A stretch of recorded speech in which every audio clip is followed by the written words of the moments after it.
That right there is a California grown lemon meringue mango, as evidenced by this label here.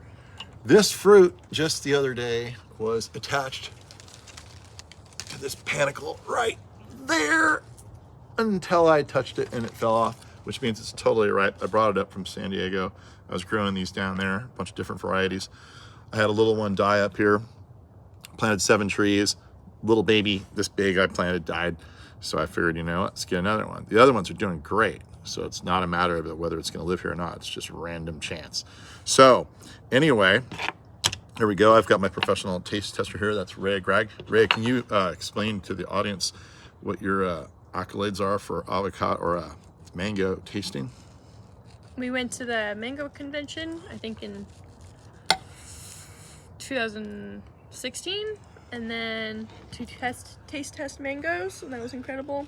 I lived in Hawaii for a couple of months and during mango season and tasted tons of different varieties there.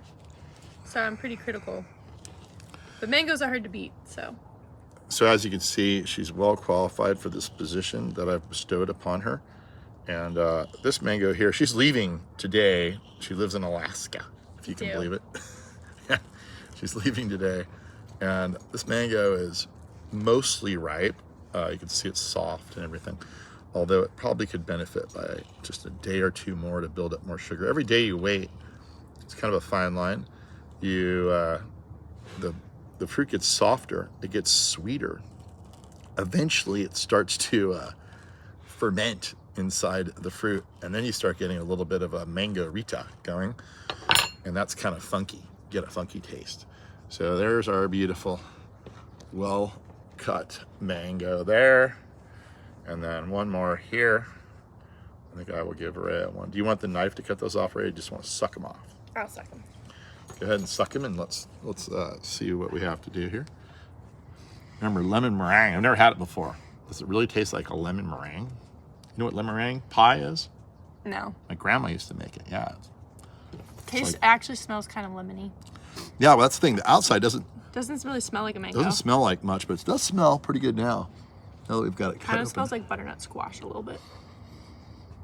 It's a milder. Like pumpkin. It smells like pumpkin. Okay, It does smell like pumpkin. That's true. Yeah, I'm gonna eat it now. All right. Guess I'm going in. One last look at the color right there. Dang. That's awesome. It definitely has a different flavor profile than what I'm used to, but it's really good. That's really interesting. It's super sweet. Super sweet, but it's also mild at the same time. But like complex.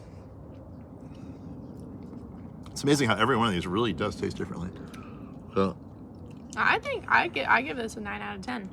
yeah, I've had some incredible mangoes though. I think This one is more. a 9 is pretty high. I think one more day we'll have more sugar in it, but you won't be here tomorrow, so No.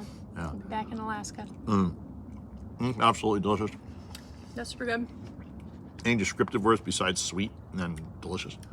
Has like a mild Mildness to it. Mild. like candy flavor. Like it tastes like a candy flavored mango. Mm-hmm. Like Jolly Rancher or something. Mm-hmm. And it has a very interesting smell. It's very complex and sweet. You ate the whole thing. Something functionally I forgot to mention. 9 out of 10. Thank you. Final decision. Something I forgot to mention is a tree this big should never be allowed to go to fruit. I have like 150 of these things growing in San Diego. They're very little. They're growing up. Someday they'll be in Richmond for sale. Right now they're not because they're too little. I cut off all the flowers and fruit, as you should as well when they're young like this. But this one hid out and a little fruit formed, and I didn't even know it had a fruit until it was way too late. It was full size.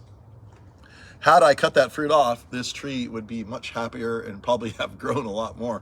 But instead, it made this beautiful mango and the seed, and all the energy went to create this wonderful experience for us. So that's the price you pay when you have a little tree. It can stress it out so much it could die. So this was a mistake. But I figured, you know what? It's got a fruit on it. Let's take it home. Let's do a taste test for lemon meringue. Somebody's got to eat it. I might as well share it with you guys. And that's pretty much the whole story I hear. Come on down to Golden Gate Palms. As time goes by, we'll have more and more varieties of mango. I'm trying really hard to propagate a bunch of these things, and they're rather slow. We need to get them up to critical size, like 15 gallon, before they, they're really solid to be planted in Northern California. Little babies like this they're very tenuous. And I don't want to send plants out and have people scream at me, it didn't survive. Say, well, you bought a tiny little baby and you put it on the edge of its possible habitat. So anyway, we're not going to do that. We're going to wait until these guys are bigger. Though we do have certain varieties available occasionally. And so come on down, goldengatepalms.com in Richmond. Thanks a lot.